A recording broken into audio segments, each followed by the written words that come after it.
Where's that treasure map? Arg, what's up everybody? It's the Pirate Stacker coming at you. It is Friday. Let's get a shot in. I actually think, hold on. My whole setup is too tight in here. I am out of rum. If you could believe it, I am out of rum. Cheers to you guys on a Friday. Boom. Little guy down the hatch. Today, I want to talk about numismatic coins. I know, I'm the pirate stacker, not the pirate numismaticist. Look, I still don't hardly know anything about numismatics. It is a world I am slowly falling in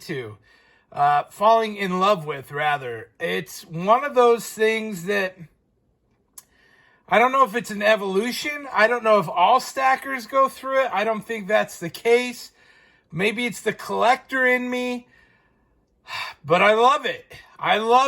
And there is definitely a difference between stacking. Let's see if I can get that to zoom in better. There it is.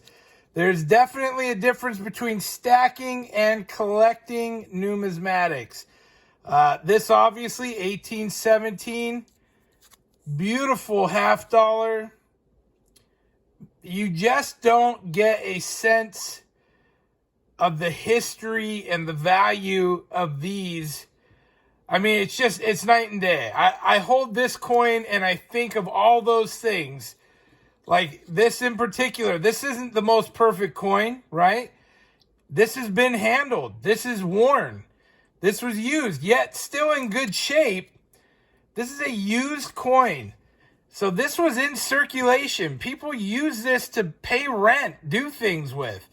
205 years old. That's awesome. I love it. And here's what I'm finding out in this sort of scenario is that this is where your investment is. People talk about investing in gold and silver. I see people talk about it's not an investment. Look, I agree. Basic bullion, silver and gold is not an investment. One day you may get a payout, but it's going to be down the road. It may come, it may not. It's just one of those things. To me, it really is just a store of wealth, and I want it for SHTF. This stuff, though, this is going up in price. Every time I see these things, they keep going up in price.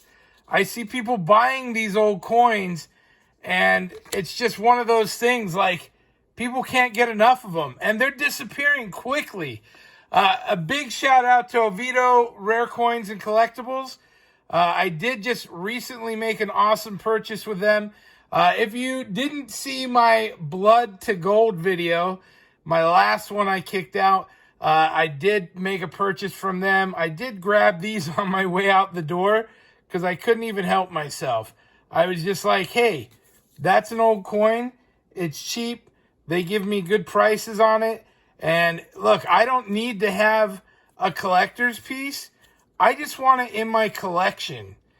I want to get these because I've found with these old coins, you might see them there one day and they're gone the next. Like, literally, if you find a nice old rare coin and it's a good price, get it, because it probably won't be there when you go back. This is obviously very worn. But again, you know, $20, I got both of these, and that was cool. I got hooked up a great deal on this guy at $110 from a different store. Love it. Beautiful. I could flip this for more than that right now. I already know. So yeah, bullion has its place, without a doubt. I still love stacking. I totally do. I'm slowing down on the silver. I'm definitely heavy on gold.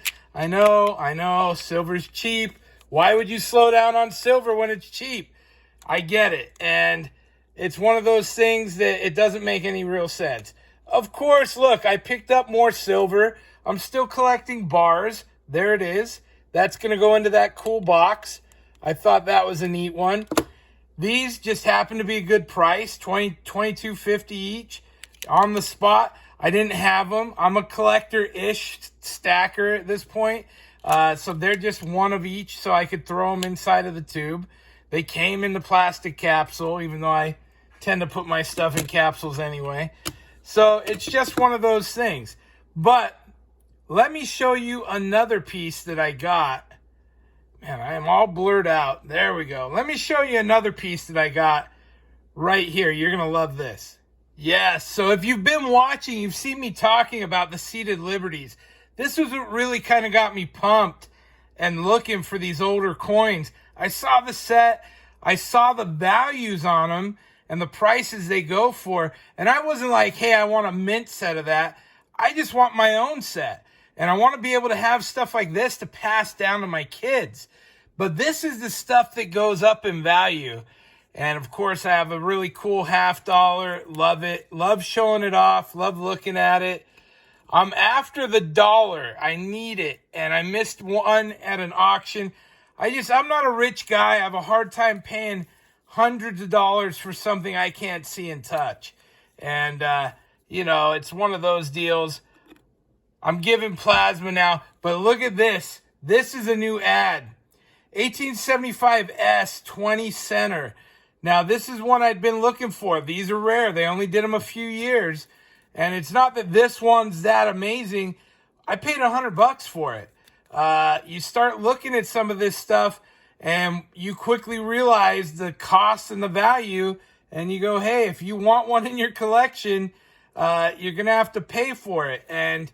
But once you have it, it's like the pride of your collection, because you went out and you hunted for that.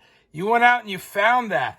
Now, if things cross my path and I can get a good deal on something that looks good, I definitely will upgrade. If I can get a good deal on something that's not even as good, I will upgrade or just get it to throw in the box. This one here's got plugs. I'll be looking to replace that at some point. But I don't want to get rid of this one because I think the plugs are cool. Somebody took the time. They had plugs in it. And by the way, let me tell you the story. This little itty bitty guy, half the size of a dime probably.